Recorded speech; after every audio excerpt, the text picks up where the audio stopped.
This is the last chapter of Drumlin Fever, and it's chapter 20, which is called the Donnybrook. At each corner and at the centre of the Warkworth arena, 5 auctions took place simultaneously, and the bidders moved from one auction to the other as they saw attractive items coming up. The onlookers, among whom daring souls emerged to bid from time to time, were also roughly in 5 groups, though they were not separated in the slowly moving crowd.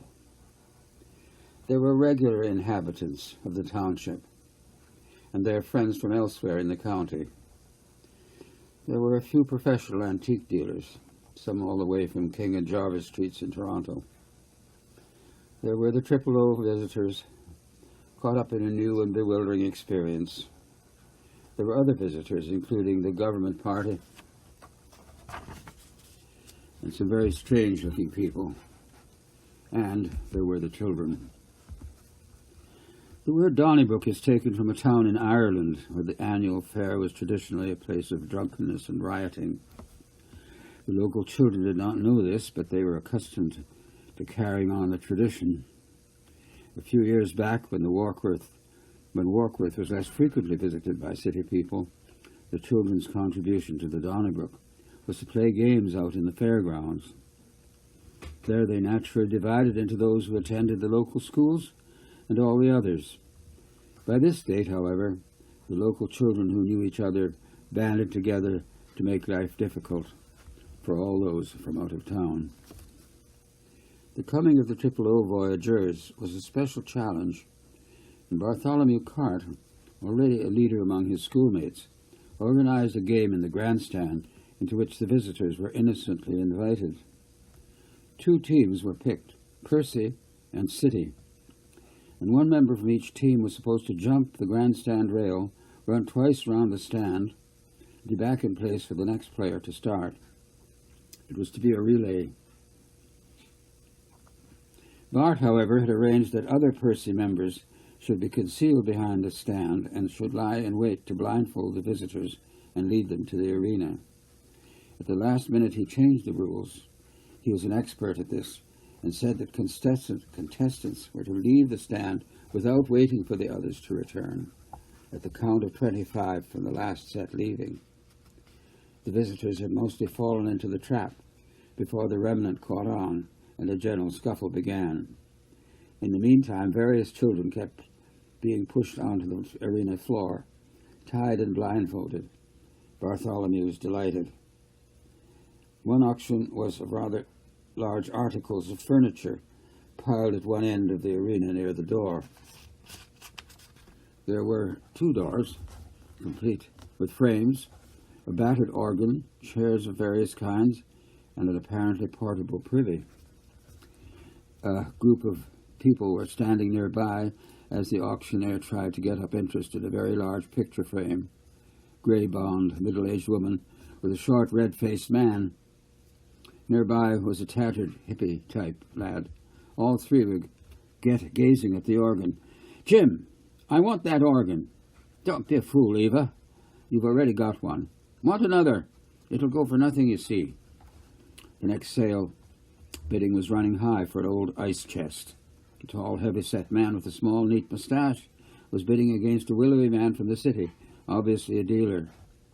At $25, the dealer gave up, and the tall man turned to his grinning wife, saying, "See? I got it." A village couple watched this, and one said to the other, not very quietly, "The junk some folks buy.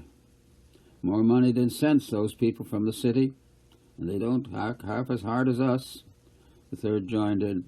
"That fancy-looking guy, he's a dealer in Trana. Wonder he didn't go higher." "Dealer?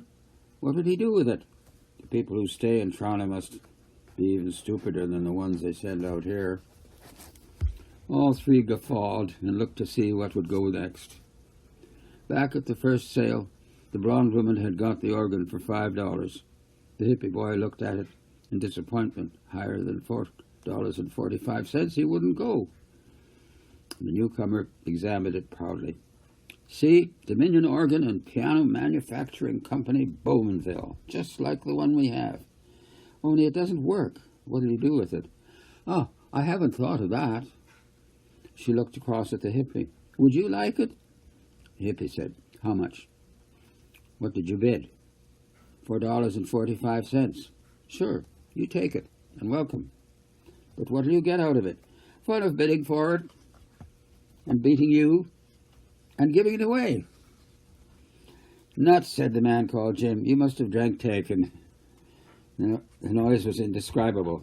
The high whine of the auctioneer's babble riding and falling above the din of talking, shouting, and movement, like the noise that rose and hovered a mile away, still as the underground water pressure continued to flood the field. Everyone was busy with what was in front of him, except for a pickpocket, who was looking for those preoccupied with sales, and a plain-clothes policeman who was keeping an eye on the pickpocket. So nobody noticed that a bustle, of strange people had appeared at the main door. Or rather, a wagon load, for they came riding in the back of a wagon drawn by 2 horses. They came into the arena chatting away. They must have been going on to some fancy dress party, for they were all in the styles of the 1840s, even to their shoes, spectacles, and finger rings. They were about 15 in number, both men and women, and some seemed to be married and others young and single. Look, ma'am, that's our organ. Looks like our organ, Priscilla, but much too dirty. Anyway, our organ's at home, where we left it. Speech was harsh and sounded like old country speech, but not clipped. It was, in fact, rural Ontario speech of the last century. Eva, the new owner of the organ, or rather the giver of the organ, looked at the mother and daughter and dug her brother in the ribs. Aren't they priceless, Jim? Must be actors from Central Casting. Even got the accent right. Hey, man, said Priscilla, look at the bum who's pushing our organ. He's stealing it. Prissy, please, don't use the word tramp, if you please. Further discussion was interrupted by the voice of the mayor over the loudhailer. Ladies and gentlemen, please pardon this interruption. I warned the auctioneers to expect it, so they will forgive me. All bids are suspended. The Minister of Municipal Affairs, the Honourable David Williams, wishes to make a short announcement. Thank you for your indulgence, Mr. Mayor. Ladies and gentlemen, having been unable to finish my address earlier because of unfortunate events, I was to conclude my visit with you on a happier note. I hope that this day has not been too disappointing for some of the visitors, though I understand that all has not gone exactly according to plan. The unfortunate explosion and flooding, which I have myself looked at, is probably of a temporary nature. We hope the explosion is temporary, Mr. Yes, of course, said the minister, trying to smile. I believe the flood will go down.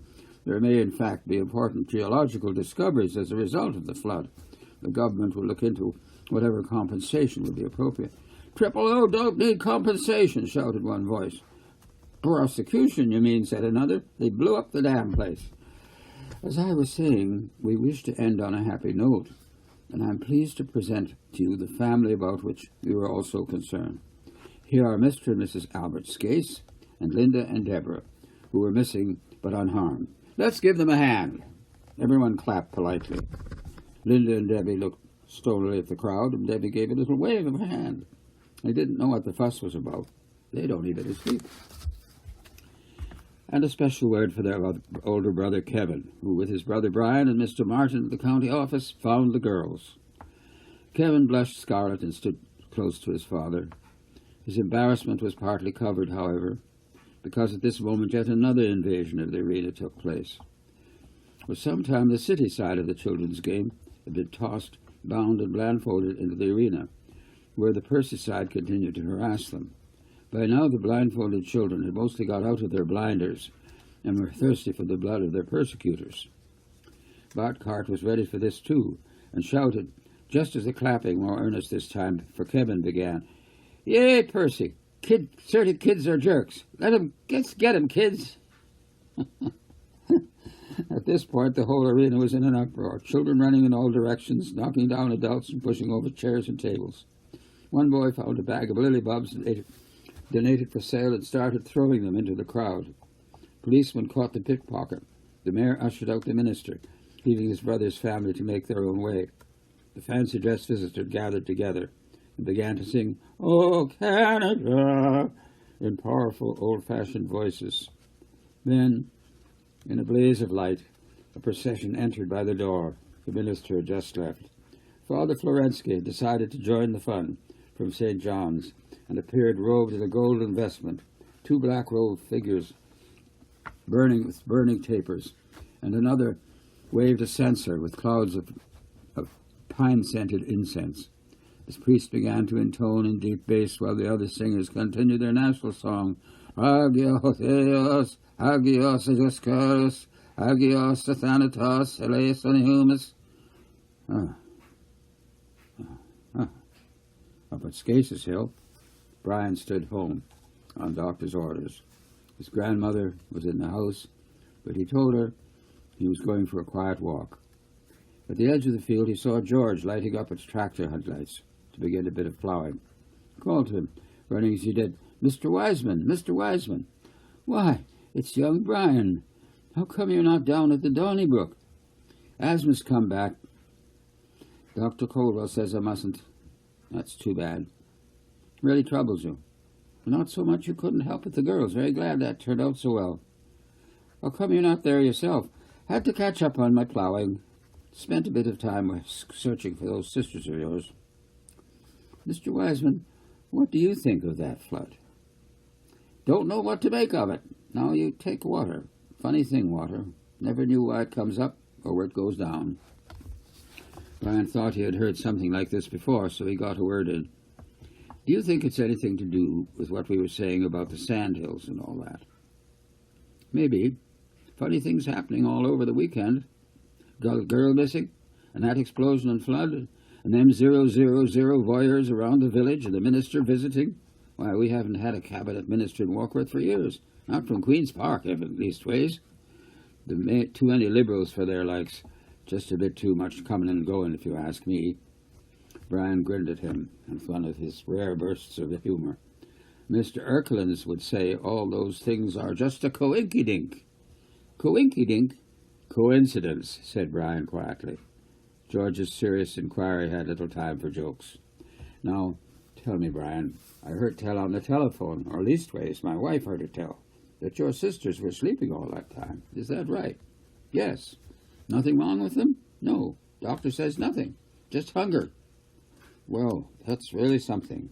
Like little Rip Van Winkles, I suppose." Brian's generation had not been brought up on Rip Van Winkle. "And your brother, how is it he came to find them?" "He smelled an awful smell. He smelled it before." "A smell? Did you smell it?" "No, only something like gunpowder.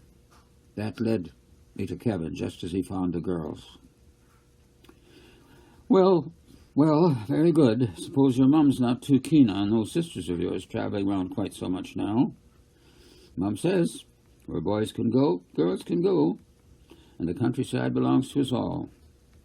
But she's going to work out something so it doesn't happen again." "Well, that's a great mother you have. Good mind." "So's my dad," said Brian defensively. "Ah, yes, of course. I must get to my ploughing now. Good night, Brian." "Good night, Mr. Wiseman. Let's get to talk about water again sometime." "Yes, Brian. Leastways, we'll talk, though I don't know that much about it." He drove off, and Brian walked slowly home, breathing roughly, the dampness of the night airing his chest. This is the end of this chapter and the end of Drumlin Fever.